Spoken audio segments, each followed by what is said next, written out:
हाय. काल माझा first mini vlog post केला. मन खूप आनंदी होतं. पण आज रिॲलिटी मूड ऑन. क्रिएटर असले तरी घरची कामं थांबत नाहीत. स्वप्न मोठी आहेत, पण सुरुवात छोट्या कामांपासूनच होते. मग काय, कॅमेरा बाजूला ठेवला आणि झाडू हातात घेतला. तेवढ्यात मिस्टर म्हणाले, दे, आज मीही तुला मदत करतो. मग काय, मेरे मन में तो लड्डू फुटा. चांगला चान्स भेटला. मग मी पण गोड बोलून फॅन पण क्लीन करून घेतला आणि खिडकीच्या काचा पुसायला सांगितल्या. पप्पांना एकट्यांना काम करताना बघून पापाचा परा पण मदतीला धावून आला आणि मम्माची लाडूबाई आरामात नाश्ता करत सुपरविजन करत होती.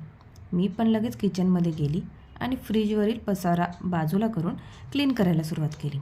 आजूबाजूला कन्स्ट्रक्शनचं काम चालू असल्यामुळे घरात खूप धूळ येते. एका बाजूला आम्ही दोघे काम आवरत होतो, तर दुसऱ्या बाजूला मुलं अजून पसारा करत होते. आम्हालाच कळत नव्हतं आम्ही किती वेळा झाडू मारायचा आणि लादी पुसायची. नुकतंच काम आवरून पुन्हा आंघोळ केली आणि जेवणाला सुरुवात केली. तोपर्यंत मिस्टरांनी देवपूजा करून घेतली. मग काय, आमच्या हितांशी मॅडम लगेच जप करायला बसल्या.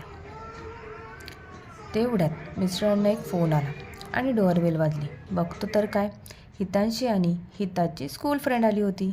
तिचे बाबा आणि माझे मिस्टर देखील स्कूल फ्रेंड्स होते. मग काय, आमच्या चांगल्याच गप्पा रंगल्या. वेळ कसा गेला कळालाच नाही. महाशिवरात्रीचा उपवास असल्यामुळे त्यांनी फक्त फ्रूट्स खाल्ले व जेवायला कधीतरी पुन्हा येऊ असं बोलून निघाले. श्रीजाला पण, म्हणजेच त्यांच्या मुलीला, एक छोटंसं गिफ्ट दिलं आणि पुन्हा यायचं प्रॉमिस घेतलं आणि लगेच सगळा पसारा आवरायला सुरुवात केली. आणि हो, कालच्या मिनी व्लॉगला भरपूर प्रेम दिल्याबद्दल खूप खूप धन्यवाद. बाय.